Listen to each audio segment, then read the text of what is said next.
Greetings, fellow Gothamites. Tiki here. And Blue Dragon 5. And welcome to the show where we go exploring, where we cover... God damn it, Dragon, I fucked up. Of course I fucked up. We're here, and we're back to cover episode 18 of season 3 of Fox's retelling of the Dark Knight mythology entitled... Dramatic pause. Like the Wick! So join us as we venture into Batman's birthplace. And explore Gotham. Yep. Gee, I have it right in front of me and I messed. I was like, oh, I'm going to do the intro without reading it. Yeah, I can do that. Okay, anyways, Dragon. Moral of the story, learn to read. Right, so we're back. Of course, I need to upload all the Saul stuff to the So You Want to Be an Imagineer channel, but we have gotten through all our Saul podcasting for the season. Well, not for the season. We're caught up on it, of course, 2 episodes to go. But Gotham is complete for the season, Dragon. And you know who is not complete for Gotham is me. I'm not caught up at all. I just watched episode 18 tonight. I have not watched episodes 19, 20, or the 2-part season finale. So Dragon, I feel like... You know, I feel like because we're so late on this Gotham podcasting, we can play a little bit of a game with this. We can kind of have some fun with it and do it in sort of a unique way where, since I'm so behind, Dragon, and since you're caught up, you know, you see how everything's gone down, we're going to play this essentially as kind of like a B-grade animated Batcave, where it's like, you're the expert on Season 3, Dragon. You're the Season 3 prophet, and I have been steadfastly avoiding spoilers. I know nothing, you know, so you are just going to take me on this journey as we recap what happens. You know everything. I know nothing. That's how it will be. And, of course, at the end of this, we will play a ridiculous, nonsensical, hot or cold guessing game about where I think the season's going to go from here. So that should be fun. So it's fun for the folks at home who have seen it, so they might know. I know, right? So let's dive right into it. This is, as I said, season 318. Like the Wick, we begin with a very good cold open of Barnes being led through Arkham. You know, of course, I just love the comic bookiness of this. Like, Barnes just, like, he's still repeating his favorite word, guilty! Yep. While you have the Hatter kind of giving, like, a play-by-play, you know, giving his best, like, insane John Madden impression. Do you remember the Mad Hatter? Of course, he's obsessed with anyone with Alice's blood in them. So, I mean, Barnes, of course, aside from Jim Gordon, he's responsible for everything. You know, you got Gordon, you got Barnes, he's always obsessed with. Mm-hmm. So he's just like, oh, look, you know, like, it's Captain Barnes. Basically, he has a very intricate, you know, very kind of Alice in Wonderland. And then, of course, he's rhyming, and then the Talon shows up. Who is this new player that enters the fray? What mysterious forces are at play in the middle of the night? So, well, first, before I just want to massage this out a little bit here. So Barnes is being transported via like Hannibal Lecter chain, by the way, which is kind of funny, and it's like the most like screaming guilty over the Hannibal Lecter mask. Absolutely, and basically the Mad Hatter, he's like from a cell, like kind of like towards the kind of the foundation of the asylum. So basically, he has like a perfect view. It's a really well composed shot. Again, production values in the show are always really good. Like, it's all kind of artistic and gothic like this. So, you know, he's basically giving a play-by-play of the you know, he's enjoying the escape attempt, because basically Barnes attempts to escape, because really Arkham really just shows you this is Arkham Asylum in the super corrupt Gotham, where it's just two guards with a guy who they know has super strength. Did no one think this through? Just 2 guys and then like 2 other guys that run to their aid. That's really. That was the plan? Right. So then a Talon appears, and oh boy, when a Talon appears, oh, that makes me happy. Oh, yeah. So of course, Mad Hatter, he's fascinated by the mysterious new figure who's, you know, come into the fray and entered the game, if you will. Yes, I just love seeing a Talon versus Barnes. Which because it seems like, you know, Talon might be in trouble, but then he injects Barnes, he kind of flips over his head. It's really cool. Yeah, we have some good kind of like Mortal Kombat-esque fight scenes in the episode. Some good one-on-one matchups. Yes, especially with the Talons. So, So then, of course, this leaves the Mad Hatter very, very curious. The new mysterious force at play that has kidnapped Barnes for its own nefarious purposes. Oh God. We then cut to Barnes awakening, I believe. With Catherine. Yes. Catherine, let me just say, Dragon, Catherine's just getting better and better as the season goes on. As someone who knows the future, Dragon, I hope things don't end disappointingly with Catherine. Like, I hope that everything they're building with Catherine leads to something satisfying, because right now I'm very much on board. All I can say is that it does build to something unexpected, something kind of awesome with Catherine. Okay. That Barnes does factor into. Oh, the guessing game continues. All right. I'll say that much. It's like something you would never expect. All right, so let's see. So Catherine is a big fan of Barnes. She, she admires the way that he wants Gotham to be judged and the guilt to be punished. It's something you can agree on. Like some friends like rub elbows over their favorite bands. Catherine and Barnes, they rub elbows over their want of justice and guilt being punished. Tomato. Yeah, essentially, the court thinks the executioner, Barnes is kind of his fancy name that, again, they couldn't go with an actual established name, but I'm not splitting hairs. The point is, the court, again, we've enjoyed our original characters in Gotham, but so the court thinks the executioner has potential as a court assassin who fits in with his ideals. And basically, as a servant of the court in some capacity, he was also obviously a very well trained assassin. Mm-hmm. Gotham will be judged, and basically they both agree that Gotham needs to be judged, and the guilty must be punished. Which, of course, fits very much in with Barnes' kind of blood infused. Yeah. And also, I love this lab, and I love how we come back to this lab, just like this really cool little, it's the red lighting of like the blood, hence the Tetch blood. It's always red and ominous looking. Mm-hmm. And I love how excited Barnes gets when he hears about Gordon. He like breaks out of his bonds and like removes the mask. Like, if you release me, then Gordon will be punished. Yes, well, a lot of that comes later, but yes. Oh, I'm sorry. Yeah, I am kind of jumping. I mean, he is interested, but more of that later. So the point is that Barnes, he's eager to join the court. So release me. And then they say they have plans. They have plans that needs the Alice blood virus. Mm-hmm. And importantly, Catherine promises not to drain Barnes completely, implying that, again, she has further use for him down the line. Then we see an old familiar face.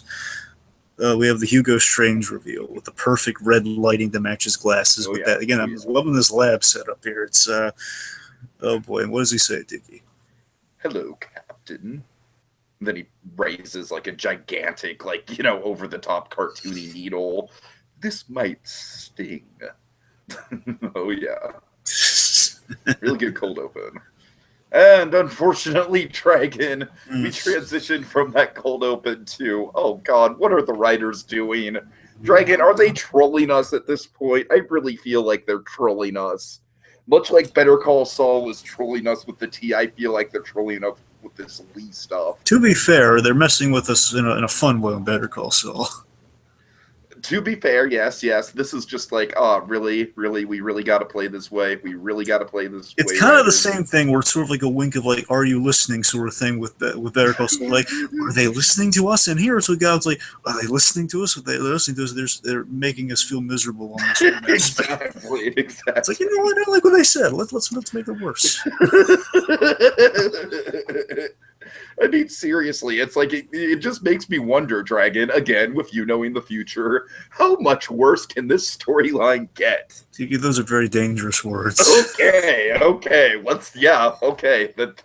All right, so let's see. So basically, she's just openly confronting Bullock about things. Dumb. There are a lot of dumb Lee scenes in this episode. Yep. She's like, she's presenting Bullock with her report of Frank Gordon's death, cause of death, homicide. Okay, so the minute this was said, this is not as bad as one of my favorite episodes in Gotham, where it's like, the man who came in to, work with the witness to the GCP was quote unquote, okay, yeah, right. committed suicide by, being murdered. Uh-huh. It's not as bad as that, but still, I mean, it's a very clear case. We saw it. We, the audience, saw it. Again, Frank put the gun to his head and he shot himself. That is knowing her as as a medical examiner, there is no way not to rule that as a suicide. But she noticed the little mob trick, which I really do love that the court employs the old mob trick, which kind of gives Carmine Falcone a little bit more kind of clout in the court of house, which I do like. Kind of the idea of the old mob. You know trick. what? I bet you anything she learned that mob trick through Mario. I would, well, at the very least, she spent time with Falcone, so she might have learned from him. Even. Sure.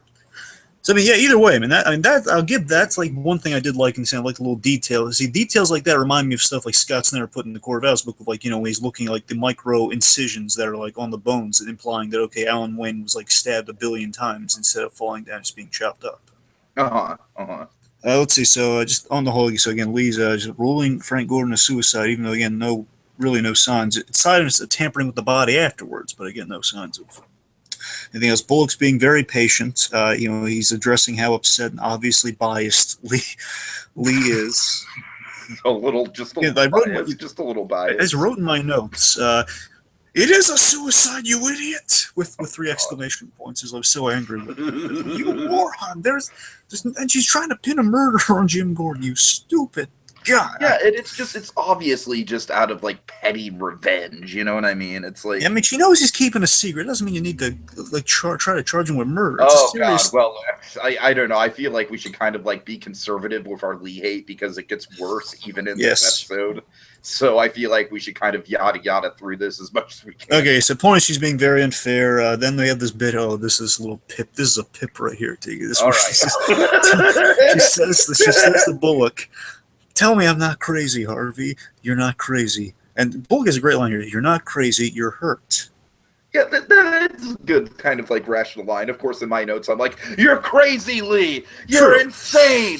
You're insane. Someone get this woman a straitjacket. To quote Gallivant, and not Gallivant, she's cuckoo bananas. But I kind of go on a little bit of a tangent in my notes here. So the point is, she won't take no for an answer, and Bullock's just very, very smartly just kind of trying to talk her and trying to throw her off the scent. And then she says this line, which makes you really pissed off. We used to be friends, Harvey. I know you're covering for him, and I'm gonna find out. He told you to leave it. He's your superior, Lee. He told you. Yeah. He's literally your boss. He told you to leave it.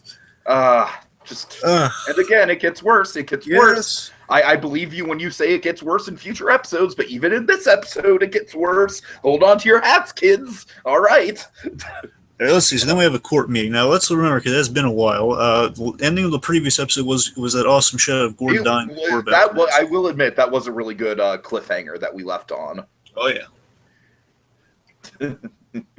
Okay. So yes. This is now just to be clear. This is the ruling council. These are like the top dogs of the Court of Owls. Mm-hmm. So we're at the ruling council. They're planning to suspend activity. While they prepare for the big plan. Because Gotham's judgment is imminent. Oh yeah. I know it sounds simple. I just love when they talk about Gotham's judgment. It sounds all cool.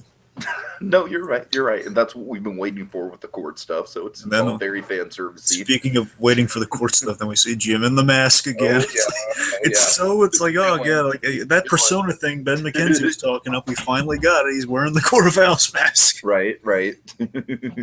So basically, we have a staff meeting to remind everyone, to submit a list. Essentially, this meeting's all about we got the plans going on, and she's reminding everyone to submit your list of people to be considered to be spared for this thing at Gotham, so we can target a certain area at Gotham. Mm-hmm. And it's going to be up for approval today, and we are adjourned. Essentially, that's kind of the mundane version of the Court of Owls meeting. So let's see, Catherine. Again, I love seeing the inside ceremony of the Court of Owls, where Catherine at the end of the meeting, she hangs up the mask, puts on like a fancy little pillow. Well, not a pillow. She puts on like a little fancy stand she has for it. Right. And of course, Jim's an inside man here, so he's kind of staying behind to see this. He's going to take a note of the room so he can get back in there later and do some stuff. Mm-hmm. Oh yeah. Meanwhile, okay, let's see what do we got next. We have Ivy. Ivy's talking to one half of Babs and Tabs. No Babs this episode, just Tabs. Yep. Don't worry, we'll get more Babs down the line. Oh, I'm sure we will. Okay. Let's see. So essentially, Ivy, she's kind of greeting a very uncaring and very uninterested Tabitha, who's just like counting money. Yes. Just counting money, just like off this. It's like, no, the just does not care. And like again, she knows she has familiarity with Selena, so just Ivy's coming up. I think she has a tinge of jealousy with Selena because it fills up Barbara's attention. No, I didn't quite get that. But then again, it might be a little bit of hot and cold there. I can't really get. We'll see.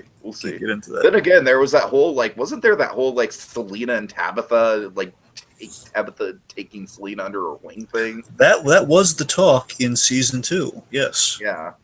Okay, we'll see how that pans out. Anyway. Yeah, we'll see. Okay, so let's see. So Tab's basically, after being really short with Ivy, she gets a little twinge of sympathy, and she's like, "Oh, I checked Gotham General. Word on the street is that Selena took a pretty hard fall out the window." It's a lot like Batman Returns. Yeah, right. I love how the cats basically had no impact on Selena's recovery. I love that. It was just literally just for the pure visual pornography of it all, just cat imagery. Remember Michelle Pfeiffer? Well, thankfully there wasn't a supernatural cat thing. We didn't have to worry about any of that. Sure. Anyway. But anyway, regardless, I clapped when I saw it. Okay, I'm done. Anyway, of course, you have that eerie thing where her eyes were open, kind of like Michelle Pfeiffer's, implying did she kind of die for a minute? What happened? Right. So meanwhile, after this point, Ivy has the hospital information now. So Jim enters the meeting room. Some time has passed. Jim enters the meeting room while the coast is clear. He gets he has a little fingerprint dusting kit with him, basically anything in a forensic lab kit. You have a little powder thing, you have a little brush. So basically, he's kind of getting the print off of Catherine's mask, so he can kind of find out more about her. Off the handle to the mask, I like how the court masks kind of go on like sunglasses. That's kind of a neat little addition to the book's Right. They never really addressed how they went on the book, because in reality, as Tiki knows, they have a string on the back of them. Oh God, in reality, yes. Yeah, we probably should have that. Do we have that already? At the ready, is it at the ready? I have to grab for it, so go ahead. Anyway, so the point is, Jim, he's kind of nosing around looking for some stuff that's going to give him some insight to the Court of Owls, mainly to Kath, and kind of the head honcho of the Court of Owls. So he's dusting for prints. Someone enters. He quickly puts his mask on. But he drops the dust vial, and he drops the vial of the fingerprinting dust. This very much reminded me of Better Call Saul with Nacho and the pill. Absolutely, this is the thing where kind of Gordon basically kind of hides the vial under his shoe without stepping on it. He kind of hides it under the heel of his shoe or something. Thinking fast, he hides it with his foot. Again, I wrote to my notes Better Call Saul, abbreviate BCS. And basically, he's asking about the list. The adding names of friends and love. Asking about what's the list. He kind of thinks fast and plays dumb a little bit. Yeah, because he was there, and he's asking for a reminder. Hey, what's the list about again? He says names of your friends and loved ones you want to be spared in the plan.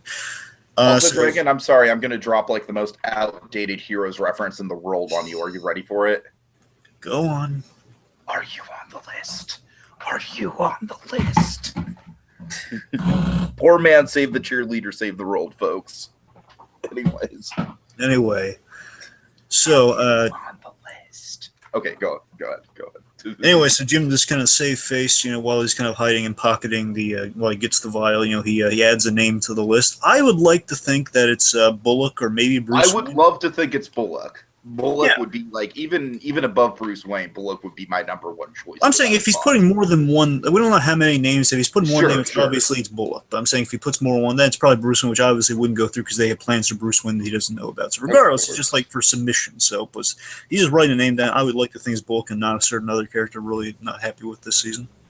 Oh no! Oh God, Dragon! Oh, okay. If you know that he wrote down Lee's name. I'll say this much: we don't know who he writes down. Right? We never come back to that. Unfortunately, we never come back to that. Okay. Wouldn't that be awful? Wouldn't that be just a slap in the face? That after all that's the one person he wanted to save. Yeah. Oh man. Oh, that would be terrible. I mean, terrible. you're right. I'm just saying again. I would honestly consider quitting watching the show if that was the case. I really would. I'm not kidding. No, we don't. Again, I would safely assume. I think the smart guess, the smart money's on Bullock. If he's writing one name down, obviously it's Bullock. Anyway, so I love it's a quill pen. I love the core houses, all their business with quill, quill pens, quill owl feather pens. Oh yeah. He leaves. Right. So then he leaves. Then he leaves. Then we have the next scene with Ivy. Mm-hmm. Yeah. So let's see. So Ivy. Any luck finding the thing? Yeah, it's right here. I was saying, hey, mask, and he was wearing a mask, and he was also like dusting prints off the mask. Okay. Right. So let's see. Yeah, Ivy is using the truth scent, whatever majigger on the perfume. She has perfume that compels people to follow her. It's not perfume. It's a truth scent, whatever majigger. I just made that up. Right. So Ivy's horrified at seeing Selena in the state she's in, and she's in shock over the comatose Selena. Then she forces the doctor via the perfume to tell her what happened and give her the prognosis. And basically, Selena's in really bad shape, and all they can do is make her comfortable. We had the all right gag. Like, tell me she's going to be all right. She's going to be all right. No, you're just saying that because you're just saying that because I'm saying that. Screw it. See, this Ivy is so much more fun. I know. She's a lot of fun. Yeah. Let's see. So it basically tells her she fell. It gives her the hard facts. She fell. We did everything. There's not much we can do at this point. It's all on her. So Ivy vows to heal her lost friend. Yeah. All right. Okay, moving right along, we have Catherine hovering over Strange. I love that Hugo Strange is listening. I love that he's listening to opera music, by the way. Yes. It's bad enough that you keep me against my own will, but you have to hover over me as I work. Oh, that beady long. I tell you, he's playing the comedy on Strange coming back, which is really fun. He is, yeah. Because we saw Hugo Strange, he was like in season 2, like it started off as much as we had hoped for, like the really menacing, like intimidating, just psychologically manipulative. And then, yeah, you're right. In season 3, I feel like they're embracing the fun side of Strange a lot more. Because think about it. I mean, Strange in season 2, he was like the height of his power, and then at the end of it, he was like, we just went a little. At the end, last thing we saw Hugo Strange, he was half frozen, half incinerated, yet he somehow survived. Right. And then, then he was in the cool cell at the beginning of this season. Then he just kind of he's out of it for a while. So now he's just coming back, and what season 3 has been doing so well is addressing kind of the absurdity. If Hugo Strange's been through so much, and he's working for the people he's very terrified of against his will, so he's gonna have a little fun with it. Yeah, you have to have all that sort of stuff. Anyway, so importantly, it is mentioned that he did manage to find a cure for fish moody. So fish moody obviously is alive, and she did survive. There is a all right. Well, now these are outdated. I have some notes that are a little bit outdated because we waited. So I got okay. Sorry, I just got to make sure I don't go through those. Point is, Hugo Strange is all prideful and stuff. He's Is he proud of his boy? Sure, Tiki is more like he's proud of his work. He's so proud of his work. God. Okay. Oh boy. Anyway, let's see. So there's obviously some history between Hugo and Catherine, which I do love the sense of history between these two. Because of course, we know that Strange has always been kind of an underling of Catherine's. He's always kind of worked, with Madam Court woman, Madam Court Council woman. He's always been observant to, which gives a sense of history with, he's able to kind of have this casual conversation with her without being really terrified of her. Sure.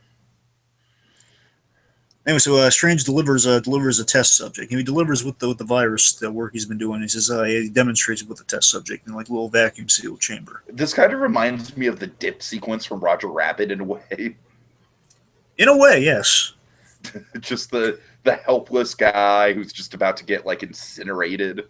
Yep. I mean, not incinerated, but just hopelessly. Yeah, you know what I mean. So, point is, we have a victim in a chamber. He puts a little vial of blood, and basically, this is blood that will be kind of put into the air. It will be kind of aerosoled, I guess. Mm-hmm.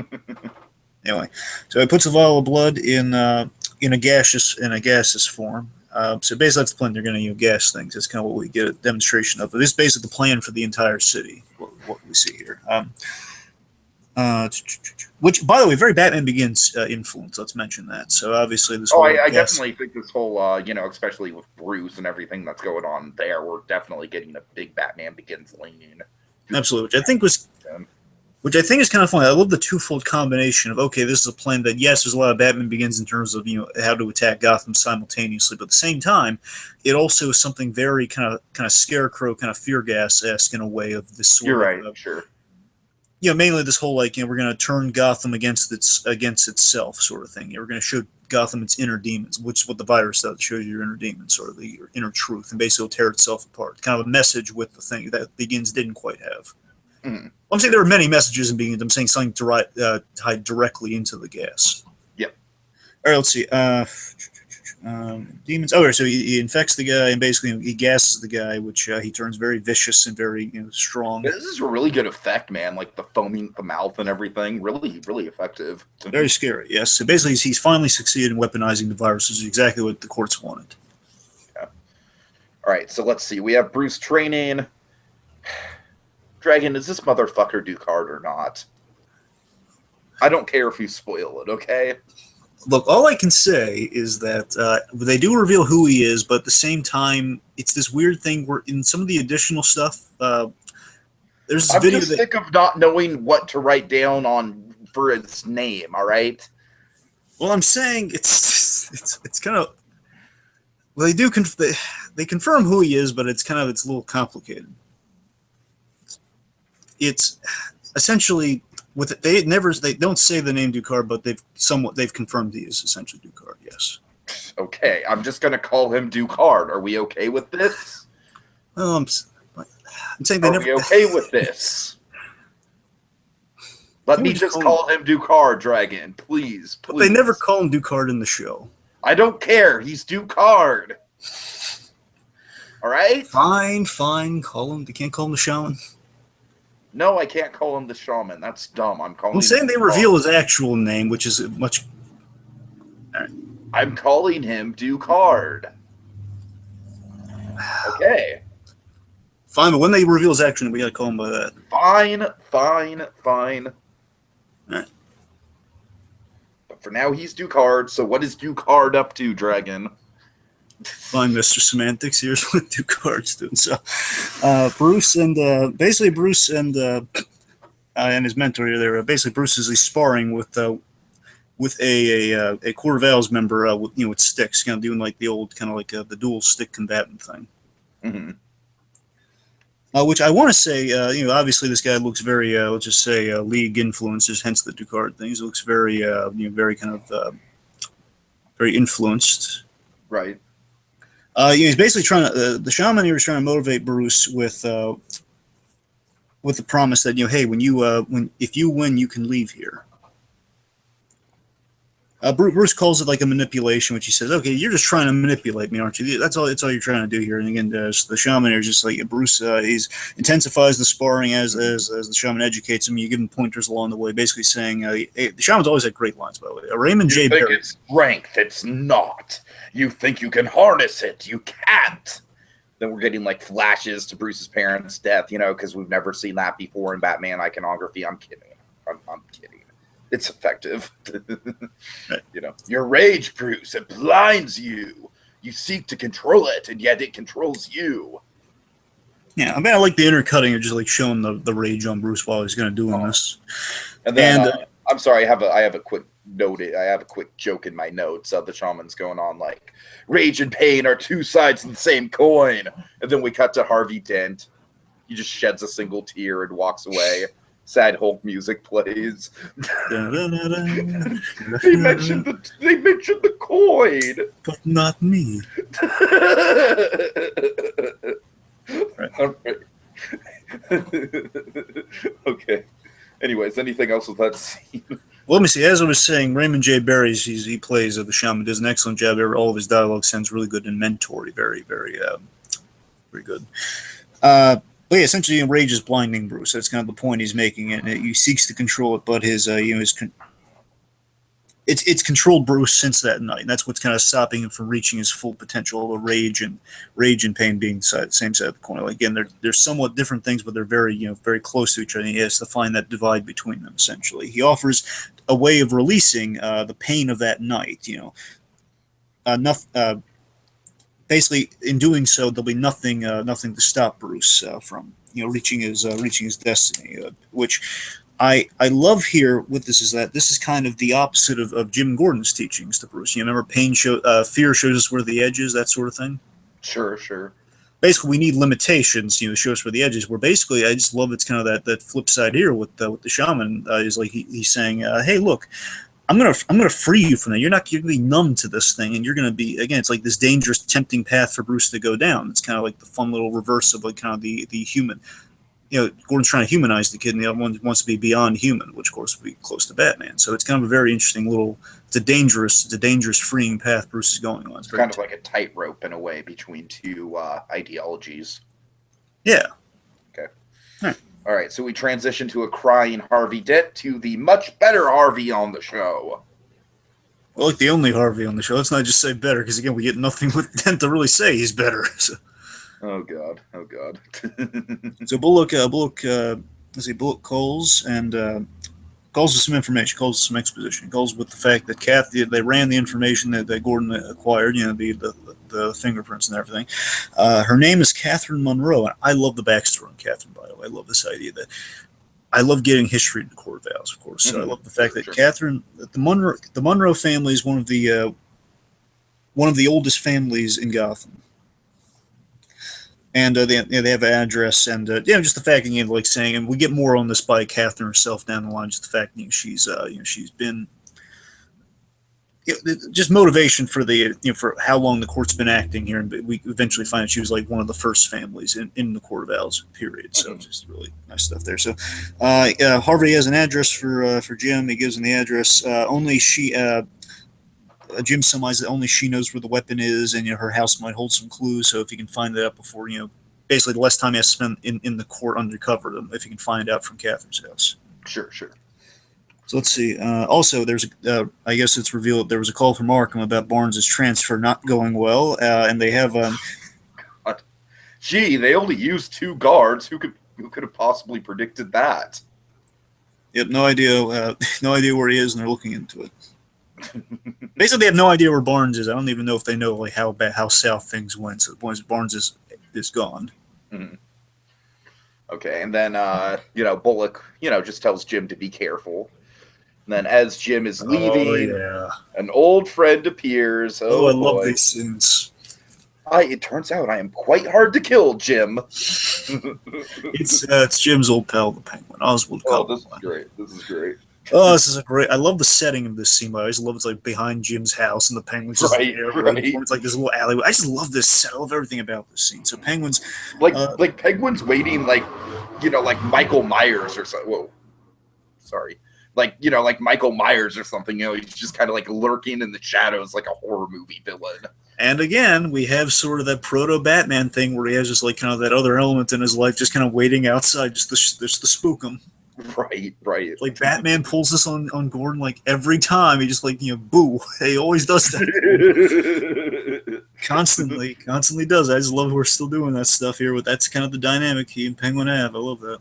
Mm-hmm. So Penguin. I want to make for a record. I mean, Penguin. Ever since he's him coming back from the dead and everything. Not literally dead. I'm just saying wounded. And now he's on the mend. He looks really good here. He's in a really cool looking suit. I mean, Penguin's he's really cleaned up. And then time we saw him last. Yeah.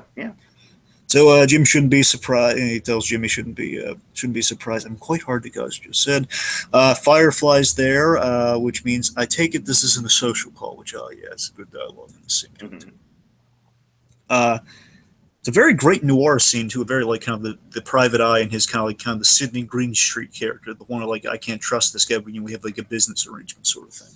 Yeah, exactly. Which has kind of been the crux of this dynamic the whole time. Yeah. Also, kind of like a Peter Lorre thing too. I guess it's like Greenstreet meets Peter Lorre is a good example. Yeah, that's good. Anyways, and let's see. So basically, he tells Jim that he's looking for Nigma, and he knows that Jim saw him last. Based on all the hoopla on the Court of Owls, like Nigma calling out the Court of Owls on live television.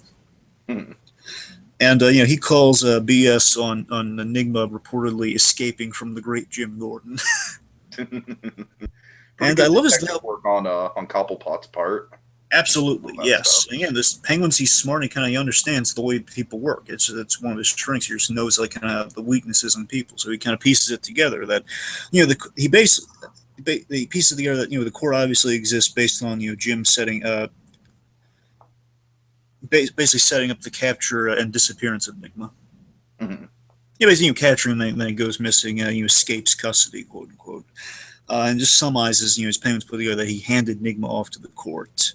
Then Jim, and I love this, and this to me speaks volumes, that Jim pleads respectfully that Penguin drop it for his own sake. He tells Penguin as a friend, essentially. Yeah, I caught that moment as well. He's like, drop it, Oswald, please. And I love that because at the core of it, we've been building for 3 seasons now. I keep loving we go there. We go interesting places with this by the end. I'm so excited for season 4 with Jim and the Penguin. I'll say that much. Okay. Is that we really kind of build here is this sort of whatever Penguin does, Jim is responsible for because he didn't kill him that first time, and everything Penguin does is always going to, in some way, tie back to Jim Gordon. And he feels that sense of responsibility. He's trying to keep him out of trouble, but also not have him get killed. Sure. And so he tries to seriously warn Penguin. Again, always responsible. He will. Basically, he's afraid that Penguin's going to muddy the court plot. But muddying the waters. Yep, essentially. But also, he's worried he's going to get killed by him too. Hence, like the serious warning. Penguin's a quick study though, and he threatens to make a public show of he realizes, yes, I know what the court's going to do, and I'll threaten to make a public. Basically, he knows the position Gordon's in. He says he threatens to make it public, a public show of the court. He'll make a scene about the Court of Owls, essentially. Oh yes, I'm challenging the Court of Owls as well. unless I expect the court to give me a call by the end of the day, and I want them to deal with me in a professional manner, Jim. I love how opinionated and demanding the Penguin is for civility, and it kind of makes sense. The Court of Owls would be the only group to give him civility. Right. But I just love that. I mean, I was worried that was going to be like a misunderstanding, but no, Penguin. That's smart writing in my opinion. Where Penguin's just going like, look, he just wants Jim to facilitate a meeting, which is obviously what Jim would have to do. I mean, he's. I mean, that's really not out of the question. If I mean, I guess Penguin's not acting mayor anymore, but I don't know. It would be more reasonable if Penguin was acting mayor. Yeah, unfortunately, we don't really get any answers to with Penguin back. Does he become mayor again? Unfortunately, we don't really do anything with that. I mean, I'm just assuming it's evil Bing Bong still. Well, yeah, but he's getting over the bomb threat, I guess. But he's around, so I guess he's just still mayor. But again, we just never checked back in with the mayor thing, so yeah, he's just still probably acting mayor. Okay. Well, no, now he's the new, regardless of the new mayor. Anyway, so he gives Jim, and I love this. He gives Jim a hotline to the Penguin. Yes. Kind of like a little prelude. Dragon, if only this show was as interactive as Better Call Saul and we actually had a phone number for this. Oh, wouldn't that be wonderful? Hello, I am Oswald Cobblepot. You have reached the Cobblepot hotline. If you are a member of the Court of Owls and wish to inform me of your status, please press 1. If you are trying to sell me something, please go away, or else I will have you murdered. Thank you, and have a good day. Oh, that's great. Yes, that would be wonderful. I just love like a little prelude to the eventual bat phone, the bat line. Right. It's going to have. It was really cool. Plus, at times in the comics, like Batman would give Jim a burner phone when they wanted to kind of update it from the '60s bat phone. So yeah, it's kind of what they. It's like a fun little kind of proto-Batman idea with Penguin and Gordon again. So anyway, so yeah, and Jim points out this feels like a threat, and there's this great callback to the favor stuff where Penguin says, "We're all old. After all, Jim, we're old friends here, aren't we?" Yeah, we're old friends. And Robin Lord Taylor, the way he plays Penguin, I get a sense of he actually feels a little hurt by the fact he has to bring that up to Jim. He fades over. Right. I just love you can kind of read that on his face, like he feels a little hurt bringing that up. Mm-hmm. Okay. Meanwhile, Jim's sneaking to Catherine's home. Of course, I love the history in. Can I just say, this is really silly, but every time we get a scene of someone sneaking around someplace they shouldn't be, I just instantly think of the Crunk theme music. It instantly comes to mind because I'm a silly man.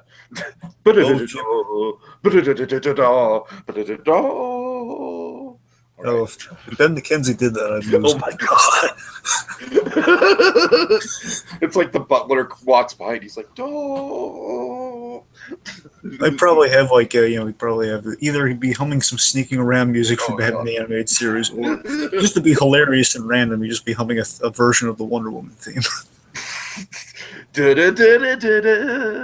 It's an awesome theme. I'm just saying, it's just workshopping themes. I mean, anybody kind of hit upon it as like a point of genesis, like All right. as he's lock picking a door. All right, anyway, getting back on point. So Jim's sneaking into Catherine's home. Of course, they have a great sense of history in Catherine's home. Again, kind of the first family of Gotham sort of deal. He's looking inside like a drawer in her fancy desk.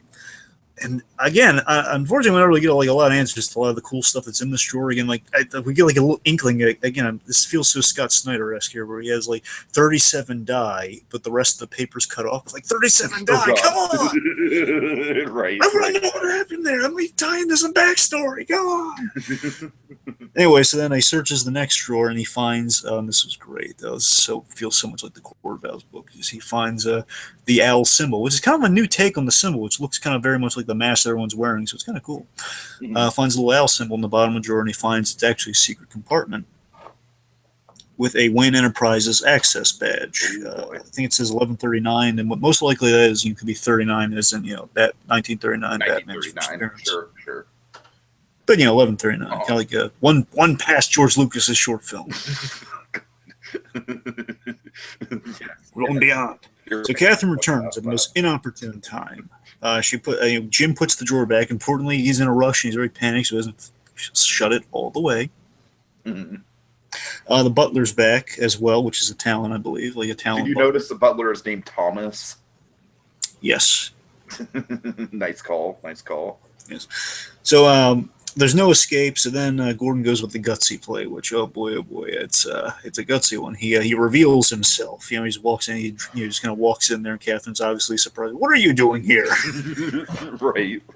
He tells Catherine. All importantly, he tells Catherine that the Penguin has returned and he's looking for Nigma, and he knows that it's the Court of Owls. Yeah, I like how upfront he is in this moment. She's saying, "Is there anything else? We already know that." Bear in mind, more regal and more like intimidating. I'm just boiling it down. But then he says he's tired of being in the real reason he's there essentially is that he's tired of being kept in the dark. He wants a seat at the table. Mm-hmm. Mm-hmm. And she's impressed by Jim's ambition. She's impressed by kind of the got some cojones on him. Yeah, and Jim wants information on the big judgment because all they talk about in such grandiose terms. He doesn't even know what the judgment is. Right. And we have an excellent line. Oh, an excellent little delivery by Catherine here. Gotham is sick. Crime and violence is so common. People have become numb to it. To heal it, we have to force them to take notice by showing the people of Gotham their darkest selves. Oh yeah. I'll consider your request, and then she orders, leave my house at once. Yeah, I love how she gets all intimidating right at the end there. She's accommodating up until that last sentence. Oh yeah, just again, this Catherine's just been a great representation of all the mystique and all kind of the prestige of the Court of Owls with lines and monologues like that. Just all top marks. Okay. So I love how this next shot plays out where Gordon's leaving the house and Catherine is literally looking through the window as, like the evil queen from the Snow White ride at Disneyland Dragon. Yep.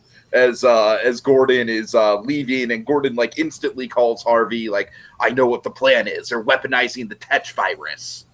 Yep. I like that I can just kind of infer that just based on the whole darkest selves thing. Okay, Tetch virus, not good.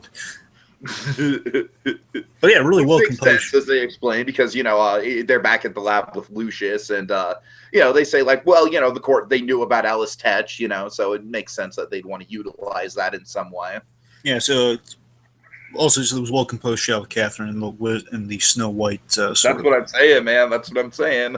Okay, let's see. So Jim reveals, Jim's revealing to the Alice Tetch blood, and importantly, they have Lucius. Lucius is in the fold now, which is obviously is a smart call. But kind of ridiculous that they didn't have Lucius in the fold, the guy who might be able to make a cure. I love how the analogy of like throwing Lucius into the deep end of the pool. And then meanwhile you have Harvey Dent and he's just like in water wings and he's just like, can I at least dip my toe in the kiddie pool? No, Harvey, get back in the garage. Back in the garage? Yeah, it's a play on the, the Brady Bunch joke from Family Guy. Bobby, back in the garage. Right. Anyways. Well, basement, I thought it was, but okay. Oh, it might be basement, tomato. Anyways. Anyway. Poor Harvey Dent. All he wants to do is play in the kiddie pool, and he can't even do that. And it's just like human, like basically on dry land with flippers and like a little inflatable. Yes. Imagine like an inflatable Donald Duck. Here's the funny thing. I'm imagining like these in the old style, like kind of like 40s bathing suits, where it's like a tank top, it's like a one piece like tank top to the shorts, and basically has like the he's got flippers, he's got goggles, he's got the water wings, and he's got like the Donald Duck like little inflatable thing. But also you have Crispus Sound wearing the exact same thing with a snort. With a snort thing. You're just saying they wouldn't let you in the pool either, would they? Okay. Anyway, so that tangent aside, back to the plot, back to the deadly blood plot. Yeah. So the pool line, so after the whole, started throwing on the deep end of the pool like this, Lucius, and of course Lucius has this great line saying, "Oh, you mean a secret society that controls all of Gotham?" Mm-hmm. Yeah. So basically it's asking if it's possible to release the virus on a large-scale attack like this.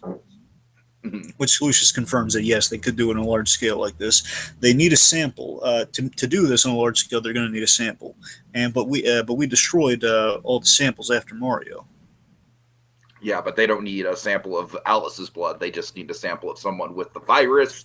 And Barnes has gone missing recently, which of course it's all making sense. All right. The question is where, and Jim shows Lucius. He shows Lucius the Wayne Enterprises badge, of course, be a clue to maybe where a lab is. Because, of course, Lucius worked at Wayne Enterprises. Of course, he might have an insight to this. Lucius remembers there are some off-site labs, which basically these might go to, because he hasn't recognized the badge from any other things, but he's heard about these off-site labs. And with basically, again, all the kind of detective work, and Lucius kind of lives for helping out, kind of solve puzzles and stuff like this. So we kind of together that, with Barnes, someone with super strength, they have to keep him somewhere and then keep him off-site so he won't be noticed, because again, he just escaped the mental institution. They need to be in a place that's small, isolated, and a controlled environment. So that gives him an idea, which we'll get back to later on. Mm-hmm. Well, it gives him an idea where to search, essentially. More on that later. So, Ivy. I like how he just kind of, quickly goes through it by the process of elimination. Yeah. So nice good detective work all around in this episode. Absolutely. Okay, so yes, we've got some, I call it, wacky Danny Elfman-esque music playing in this scene as Ivy's kind of tending to Selena. I just love that she's controlled all the nurses that bring all the plants in there. She calls it she calls this one plant she's brought in a break glass in case of emergency sort of deal, which I love that analogy. Yeah. She's just really I like how genuine Ivy is here. She's just just wake up, okay? Please, just wake up. All right. Yeah, she's really dedicated to Selena, as she mentions, a real nice human moment where she says, after all the times I screwed up, you were always there for me, so I'm not going to leave you. Right. Let's see. So and she'll be there when Selena wakes up, which she knows she will. She's very confident, and of course, we've never seen Selena this vulnerable. Mm. Because she's always been a constant in Ivy's life, and just kind of the last human connection that she has. Obviously, very, very into kind of healing Selena, which of course she has all of her plans to hopefully do so. Okay, let's see. So now we're going to go into another memory with Bruce. And I called this that all those needles were different memories. I called that. Yep. It's not the alley. Bruce, do you know how many times we've seen the alley on film? We're not going back to the alley. Come on. I can't afford it, all right? We destroyed this. Zack Snyder set the bar on the alley, and we can't beat him, so we're not doing that anymore. Darn right. Yes, he did. I mean, oh my gosh, that's still that. All right. Anyway, so let's see. So basically, the memory that gives him is the first time Bruce felt rage, which was not the alley. Yeah, this is a really good. I'm wondering, Dragon, is this in any other Batman canon? Just these specific details of the parents' wake, because it's really good backstory for Bruce. Well, I mean, they're always kind of odds and ends stories, just kind of filling in like memories either right before or like a little bit afterwards. For example, in Batman Forever, of course, that we had the wake in that one where it's Bruce at the funeral of his parents, and he takes his father's notebook, he runs out into the rain. Sure, I remember that. Yeah. Yeah, we've had like takes on mostly in media, but yeah, we've had like a couple of things like this. But tying it to this memory, like the first time we felt rage, I don't think we've really done it that much. And I guess one thing it kind of reminds me, just on the spot here, is it kind of reminds me of Bruce being a really kind of dark place looking for answers. Through the Court of Owls in. He was looking for reason. He's like looking in the attic of Wayne Enterprise, not in Wayne Manor. Right. Looking for owls and stuff, looking for evidence of the court, which that's true. Nothing. That's true. Maybe it's a little bit filling in the blanks of what happened after the parents' death. Anyway, so we're at the wake. Yeah, let's see. And he's talking about it's the first time he processed death and thought of himself as an orphan, and everyone was kind of talking about like, oh, what's going to happen to Bruce Wayne? They're all feeling sorry about Bruce Wayne. No one's, basically it bothers Bruce that no one's caring about the parents, like no one's grieving the parents. They're all thinking about Bruce. I love that. I just love that idea that's what made Bruce mad. The fact that his parents were getting diddly squats all about. I love this too. This is like a real thing with death that we've talked about, even with like 13 Reasons Why and stuff. Just like it's such a realistic thing about death that you don't really see brought up that often. People make it about either themselves, like, "Oh, aren't I so caring, worrying about the orphan boy," instead of the actual. I'm sorry. Courtney Crimson. Essentially, yes. Yes. But again, the locker scene from the beginning, like people like taking pictures, like, "Oh, hey, look." Hashtag never forget. Yes. Anyways. And but yeah. So I mean, it's just this kind of that great thing of just like Bruce is so pissed off that it's his parents. No one's mentioning their names. No one's saying Thomas and Martha. No one's just no one's saying, "Oh my God, I'm so." Then no one else. Why did you say that name? I'm sorry. I'm terribly sorry. No one's feeling the like no one's upset over the loss of Thomas and Martha Wayne. They're just like trying to kind of get in good with the rich kid, essentially. Right, exactly. So let's see. So following that, needs the. Okay, so if this rage goes unchecked, it will consume Bruce, and he needs to remove it. That's essentially what the shamans will. That's the reason he shows him this.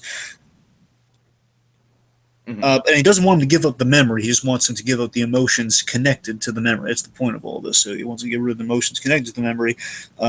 Bruce questions what happens if he doesn't, which Bruce will just be in the prison that he's been in so far, just like not actually like in the labyrinth prison, but in a prison of just being held back by this. Right. Like Bruce is in prison, the shaman's offering him a way out of this, and he's asking him, "Why me? Why do this to me? Why am I the protector?" Huh? Basically, this big protector for the big plot here is Gotham needs a protector, and you need a purpose. Mm. So he shows Bruce what he needs to. He says he's willing to show Bruce what he needs to do, but all of these need to be Bruce's choice. It needs to be Bruce's choice. The shaman, takes him to the wake. I'm sorry, all that stuff I just went through is basically is all talked about within the wake scene. So we all went through what's said about the wake, and basically the point is after Bruce establishes what made him angry, he then holds like a symbol of this scene, his father's cufflinks, which were not bare. I believe were not bare with Thomas Wayne because Bruce picked them out. They were like a birthday or anniversary present. Yeah, this is a really sad story about how they were supposed to be buried with Thomas, but Bruce couldn't let him go. Yeah, because like he helped pick him out for Thomas, so it's like it's a symbol of just kind of him holding on to his parents and holding on to kind of the memories attached to to his parents. Essentially, this is like a symbol of what he needs to it's a scene that kind of reminds me the cufflink story kind of reminds me of Jim with Peter Gordon a little bit. The whole Flash. I mean, Jim was in a very similar position in his dream where he had to let his father go, taking the key, letting him go. Right, I can see that, sure. I just kind of like the parallel between Jim and Bruce. They're kind of both in kind of a dream state where they have to kind of move forward in their arc based on these dreams. Mm-hmm. All right, so he lets him go. He lets the cufflinks go. He locks him away in a safe. I like the safe idea. What do you think? Yeah, it's, I honestly, I think you're kind of catching on to this whole, like, mysticism, League of Shadows stuff a little bit more than I am. But yeah, it's all cool. It's all neat. Kind of reminds me of like some Doctor Strange like mysticism in a way. Yeah. So Bruce locks him away, and the minute he does that, he passes out. He passes out. He's just been kind of, the wind gets knocked out of him across the room.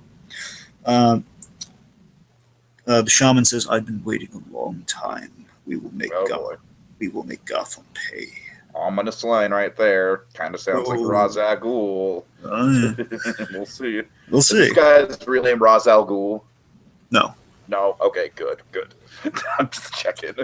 Again, we do get confirmation which comic character is, but basically, unofficially, I'll just explain this. Unofficially, whatever the character they reveal him to be, he's also supposed to be, Henry Ducard is supposed to be his actual name, but I guess they wrote it out of the episode.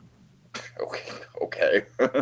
All right, so let's see. So we're back at a sector of Wayne Enterprises. The access card works. Lucius was right on with that. Go Lucius. Let's see. There's no guards or security. It's quiet. Too quiet. We had some great lighting, and again that set again. We have dead guards. Mm-hmm. The test subject is loose and he's pleading for help. This is such a sad scene. It is. Yeah. I'm not the bad guy here. I'm the good guy here, please. He just feels like he's not. Basically, a lot of paranoia sets in. Like, you're not listening to me, and he lunges at him, and there's a very intense fight. I mean, Jim's almost gets killed, and then thankfully he is saved by Hugo Strange. Oh, awesome save! That's cool. And I guess Hugo Strange and Jim have had their issues, especially at the end of the last season. So. Right. Let's see. So, come back from commercial break. We realize that Hugo Strange has weaponized the virus for the court to use against the city, and that before they arrest them, Strange basically like points out the logic in not arresting him. He's like, I don't think that would be a wise idea. You don't want to do that. Yeah. The thing I was thinking of was like Bullock had this hilarious thing. He's about to read him his Miranda rights. Hugo Strange under arrest for. Well, you know what you did, because just getting lost in like all the stuff. Right. It's like, you know why. And then again, I love how cocky Strange is. He's just like, oh, you don't want to do that, do you? BD1 is so great. Yes. So go ahead. Right. So because arresting him would tip off the Court of Owls, the plan being in jeopardy. He asks about he basically mentions that it's exposited in the scene between them talking about what's going on. Is that the crate at Dock 9C had the delivery mechanism for the virus, which is to be tested, very soon today. Even I think it's to be tested, and there's enough. There might be enough time to foil them if they don't get skittish of you busting Hugo Strange very publicly. Okay, well now we got to accelerate things. That's the worry. So, this like a testing, they might be able to kind of like stop it before the actual trial goes on, or maybe even stop the test for all we know.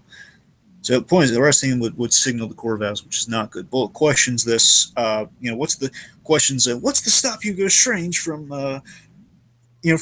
calling the Owl Brigade the minute we leave this place? The minute the Owl Brigade. Yeah, we leave.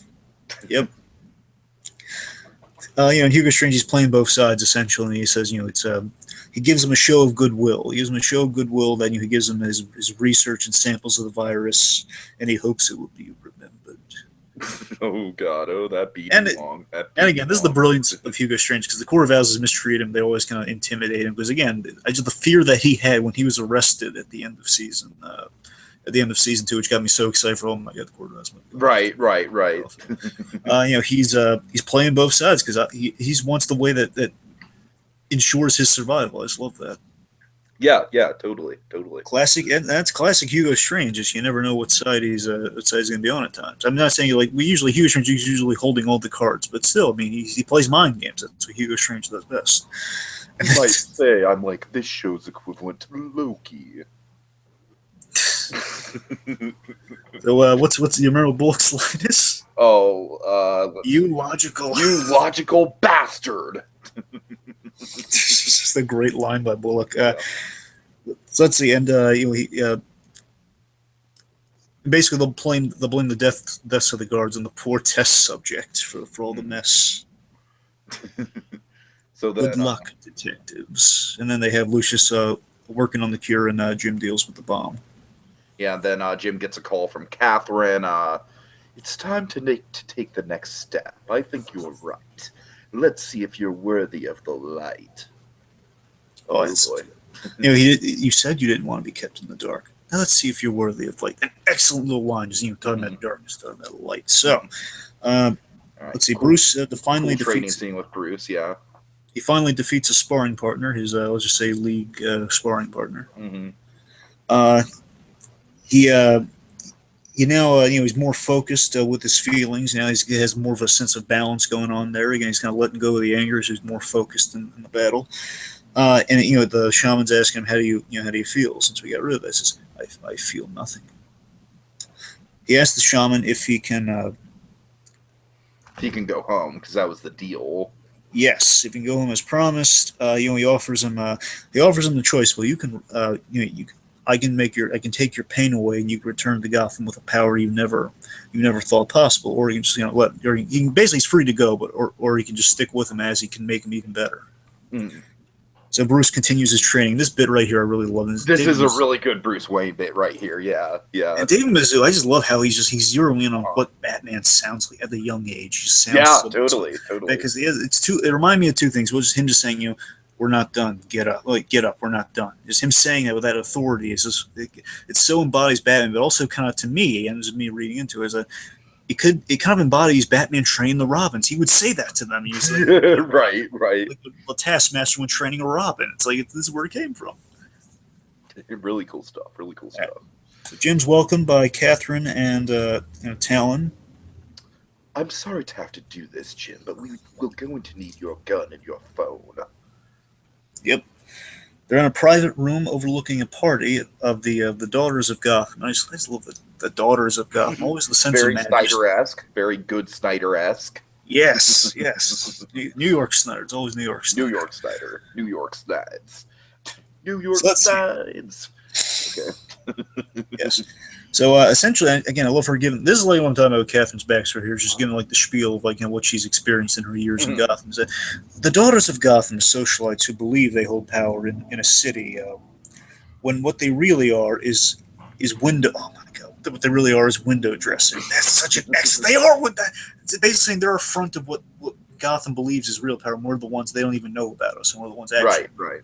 Puppet masters, and of course, then Catherine reaffirms that Catherine's family is one of the first in Gotham, which implies Gotham's approximately, at least judging by the '89 thing, approximately 200 years old. So Catherine family quite possibly dates back to at least 200 years. Mm. So since the court's founding, so the court's been around as long as Catherine's family's been around, which suggests 200 years, which is pretty impressive. Right. They made different, and the purpose of what they're doing here with Jim. So she explains to Jim, if you're going to get a seat at the table, we need to know you can make difficult decisions to ensure Gotham's survival, ensure the survival, long-term survival. That's what it is. And she brought Jim up there to test if he's willing to do the same. And she presents the dispersal bombs. Essentially, the bombs here won't exactly go boom, but they'll basically disperse the giant plumes of red madness that will lead to death. Mm-hmm. Very Begins-esque. So she tells we're going to show Gotham its true self. So 200 people. Gordon's trying to save him best he can. He says 200 people won't change anything. We get some logistics of the virus. Yeah, she's talking about well, you're right. 200 people in a world won't make that much of a difference, but consider this a test, Jim, because in an open space, the radius of the infection is half a mile or more. Yes, and it'll work for enact in about 4 minutes. Mm-hmm. Mm-hmm. I need to trust that you're ready to make difficult decisions. If you try to stop the bomb or interfere in any way, Talon has instructions to execute him on the spot. And Dragon, I gotta say, I fucking love how Ben McKenzie calls it on, Catherine just simply calling the guy Talon and not my Talon or the Talon. I love how they play that moment. Yeah. Okay, so next scene we have Gordon, he's just so Talon. I assume that's a nickname, right? That's great. That's great. Yeah, this is just—it's so hilarious him making small talk with a Talon. Yeah, Wouldn't want to miss out on I love this. how Catherine, like, she doesn't even like formalize the guy. She's just like Talon. Anyways. Oh, yeah. So let's see. So, by the way, all that stuff before was just great exposition about through the about the court's lore and everything. Sure. Jim just playing along, and he agrees. Essentially, it's kind of what also happened in the scene. So yeah, so Jim, he's making hilarious small talk with the town. Oh yeah, I wouldn't want to miss out on the sounds of 200 people tearing each other's throats out. Right. Yeah, we've got this town just essentially kind of throughout the thing. I think here too, like telling him to shut up. He doesn't want to hear about him. So the device is in place. Gordon puts the device in place. He secretly dials the Penguin phone. The Penguin hotline. Hello, you have reached Oswald Cobblepot. All right, I won't go through it all. Kind of like a bat phone gag in a way. Right. So Penguin urgently, he eagerly answers, and he hears Gordon kind of signaling him with a location through small talk with the Talon. Speaking of Enigma, the first bank, speaking of Enigma, the first bank, the Talon tells Jim to stop talking at this point. But importantly, Penguin has the address and the information. Like, okay, Enigma was mentioned. We got a location. Go in there. Okay. Meanwhile, Bullock gives Lucius a sample of blood from Nico Strange. No word from Jim, which of course raises a red flag. And we you're not going to believe this. It's been so long I forgot about this. We have an intrusive Lee scene, which I wrote a very angry. I drew a very angry face. You just resorted to your artistic side to get your anger out. No, I just noted in my fingers. I drew a very angry. It had little teeth grinding. It has a little. Oh God! It's very very. Are you helping Jim too, Lucius? I understand Bullock, but not you, Lucius. It's like Lee and Lucius have barely spent any screen time together, man.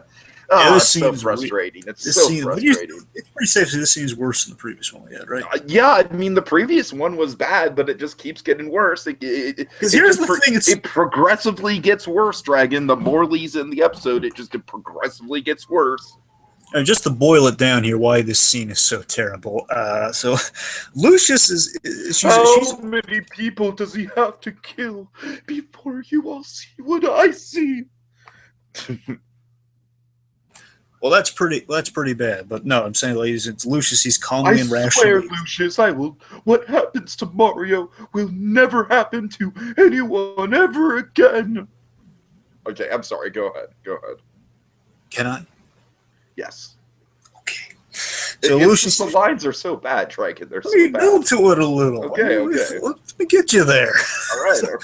Lucius calmly and rationally is explaining without giving details. That's when he says, Jim's doing something to make sure the same thing happens to no one else. Mm-hmm.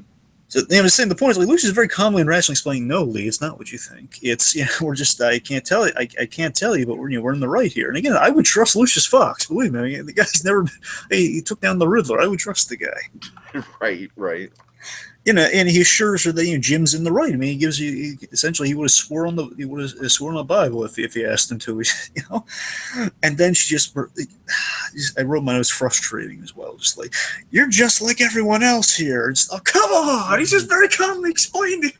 I know. It's not someone that even he's tied into Bruce Wayne, not Jim Gordon. You come on! Oh God! He's an impartial source, Lee. Come on! Where's Bill Burr when you need him to yell at someone? Come on! Anyway. Okay, let's see. Catherine is... wait a minute. No, sorry, it's not Catherine. That's a bad K. Sorry. So the clock's ticking. There's 3 minutes left. Jim's just standing there looking at the clock. And he's like, screw it. Just because I just love I love the tension in the scene, just like Jim being put in the worst undercover position you can be in, where you have to let something bad happen. Right. And he just can't because Penguin's still not here. Crap! I gotta basically that's to blow his cover. So it's but what I liked in the scene is that technically he could spin it that hey, I mean Catherine's gone, and if Talon doesn't survive, then hey, Just well, what's about to happen? You could just play it off as that. So you have Jim versus the town. Jim starts to respectably, he takes a beating. He's not instantly killed by the town. I love how he uses the serving tray move. Basically holds his own using that. Jim holds his own against the Talon before Firefly burns the Talon alive. Right. It's impressive. He didn't die. Mm-hmm. So Firefly and Penguin show up. Okay, yeah, that's great. That's great. Firefly just kind of interferes, burns the Talon to a crisp. Talon falls down into the crowd, kind of in the same style as the demise of Cottonmouth in a way, just falls down to the main floor. Yep. And this leads to a panic, and the civilians are going to the exit. So again, it was beneficial. I mean, everyone's going to flee into the exit now. They are scattering. Jim works on clearing the rooms to make sure there are no stragglers. Penguin's questioning, how am I going to get Enigma? Yeah, how am I going to their assassin? My guess is they'll be in touch. That's a great line. It's just you point the logic there and say, "Hey, you want to be here? Be my guest." Again, because the place is going to be gassed. And then, of course, what would a good episode of Gotham be without James Gordon heroically saving someone? In this case, a little girl. Really good. I love really that good. so much. Them saying little girl at the last minute and closing the doors. That's awesome. Yeah, really good stuff. And then we get again the scary. I mean, did the dispersal thing kind of scare you a little bit? It's like how ominous it looks. It's like that red dust and that red plume of madness. I mean, I don't want to say it scared me, but yeah. Well, no, I'm just saying it's effective looking. Yeah. I'm just saying it's effective. It's like a real bad feeling pit of snow, and that thing's you hear that whirling thing. It wasn't just it doesn't seep out like a gas, like a smoke bomb. Sure. It's whirling stuff there. So.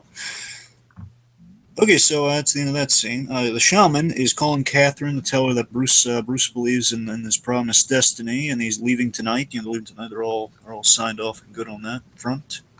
Mm-hmm. It's definitely established here that the shaman is Catherine's spirit. The shaman's in charge of Catherine. Yeah, which is interesting. I didn't expect that. So, nice little reveal there. I'm curious to see how that goes. Where that goes in the future. Anyways. Meanwhile, Penguin's ranting to Firefly, basically saying Bruce is on the way and, the plan, everything's going to be ready. So that's essentially what was kind of talked about there. Catherine not kind of revealing the botched test, but still, so everything's going according to plan. So Penguin's ranting to Firefly. Hilarious. So take us through this. Okay, let's see. He's basically going over the Corval should have responded to him by now. He's ranting and. Yeah, I'm sorry, Dre. I don't really have any lines here, but yeah. Well, basically, as he's just kind of going over all, why is the Corval's not made contact yet? I do have. Where the hell is Ivy and the human popsicle? I love him calling Mr. Freeze the human popsicle. Yeah, I do have that. Sorry, it took me a minute. But notes, anyways. So let's see. So then Talon. I love this Talon's this is very well played. This almost kind of reminds me of Guardians of the Galaxy style comedy right here. Yeah. Well, it kind of reminds you very much of the classic. This is a fun little glimpse of the future where Penguin's going to have to constantly deal with this with Batman, where he just will swoop out of frame and take down his guys, then him. Right. Like this, basically the town stealth take down Firefly and then Penguin. Mm-hmm. Really good. Okay, let's see. Ivy, yes. So, basically, Selena reemerges. She comes out of her coma, but she is, much like another guy that Ivy rescued from death. She's off to kill someone. I love how this is becoming a trend with Ivy. Yep, and again, I like that we kind of did the Batman Returns thing with something a little smarter here, where we did bring her back through supernatural, scientific supernatural against plants, so it's scientific, I guess.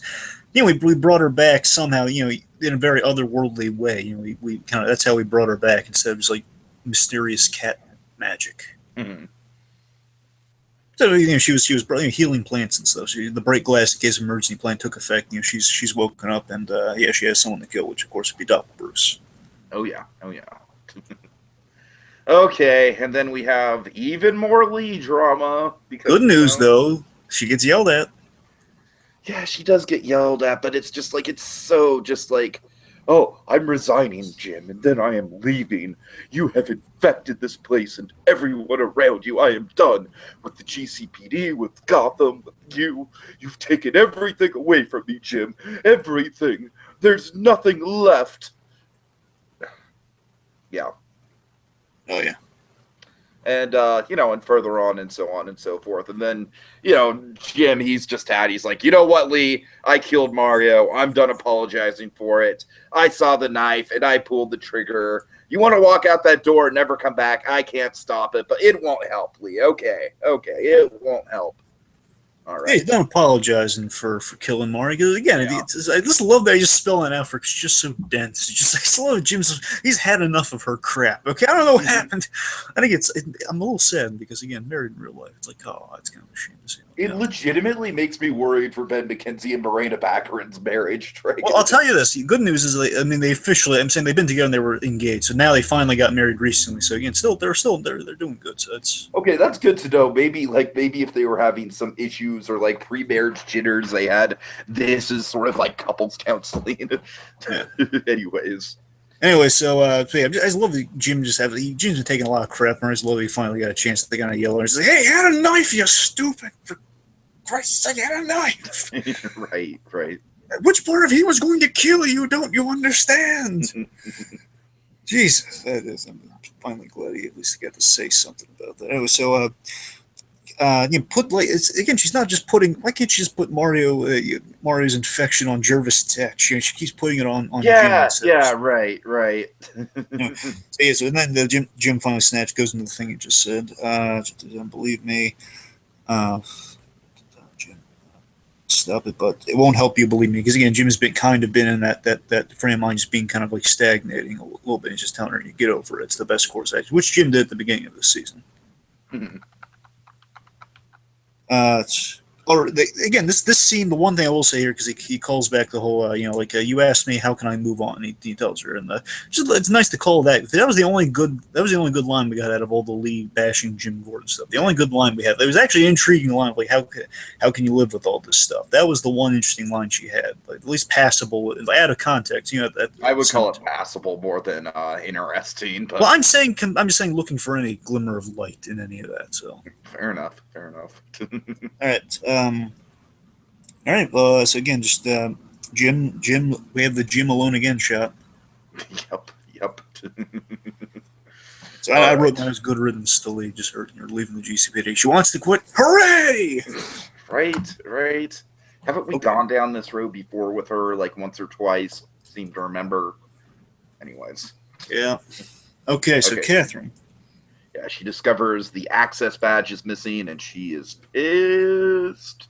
Yeah, and again through the drawer open a little bit. The drawer was open, it's a little hair, and then of course she's inferred. Okay, the badge is gone. She puts it all together. Yeah, let's see. Then Penguin demands an audience with the man in charge. He's in a cage. He's in a bird cage, appropriately enough, which is pretty funny. I just have it. It basically looks like the big Pinocchio cages, when Pinocchio was in the bird Yes, cage. it does. Yes. Oh God. So I am Oswald Cobblepot. You cannot do this to me. I demand to speak to the person in charge. He doesn't get the person in charge, but he gets to see an old friend. Oh boy! And no, it's not Jim Gordon. He's in trouble with the corp, but he's not quite there yet. Yep. It's Nigma. Everyone knows it's Nigma. And it's let's just say it's not a happy reunion. Just a really intense stare down from both of them. Penguin's in shock, and then we just see he gets up real close to the cage, and he reaches for him because he wants his blood. Right. All right, so then unfortunately it seems with the next scene here that Jim's relation with the Court of Owls has probably been terminated because because she, unfortunately, I was hoping, while the episode was going on, I was hoping that he could just use the whole excuse of, well, Penguin knew he stopped the whole thing from happening, so that was all in Penguin, and you took care of that, so I'm still good for the Court of Owls, right? Yeah. Oh, God. So obviously, again, Gordon's basically Catherine realizing, he took the badge. That was the last straw, implying, okay, he's plotting against us. So now she knows, absolutely, so there's no salvaging that anymore. Catherine apologizes for the callousness she showed Barnes at the beginning of the episode. She thought the Barnes crossed from a big old fancy table.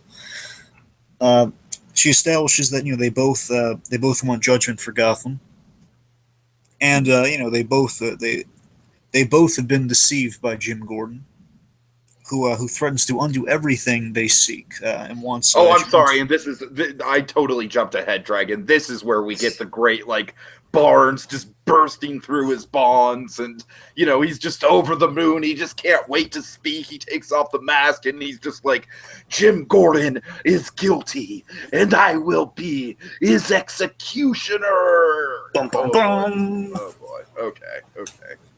All right, Dragon. So let's play the guessing game. All right. Okay. Dragon, I'm just to abbreviate this, I'm just going to take 3 guesses. Okay, 3 guesses as to stuff that is going to happen. All right.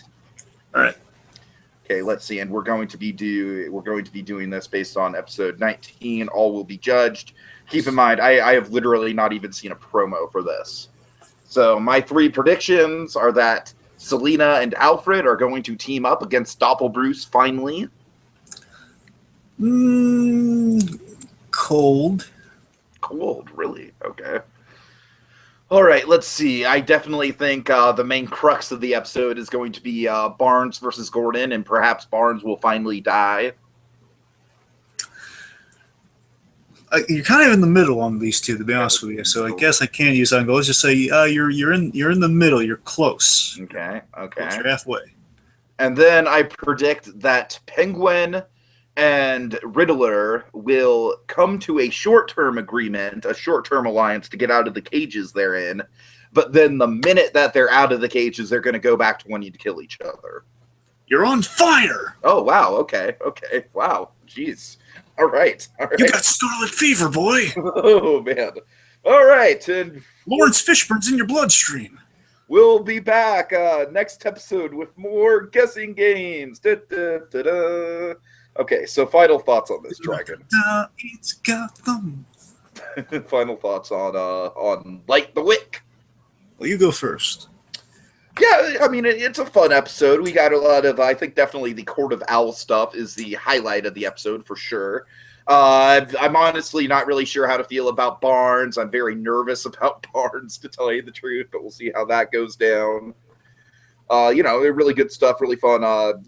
We haven't seen Penguin and Gordon interact for a while, so it was good to see them together again.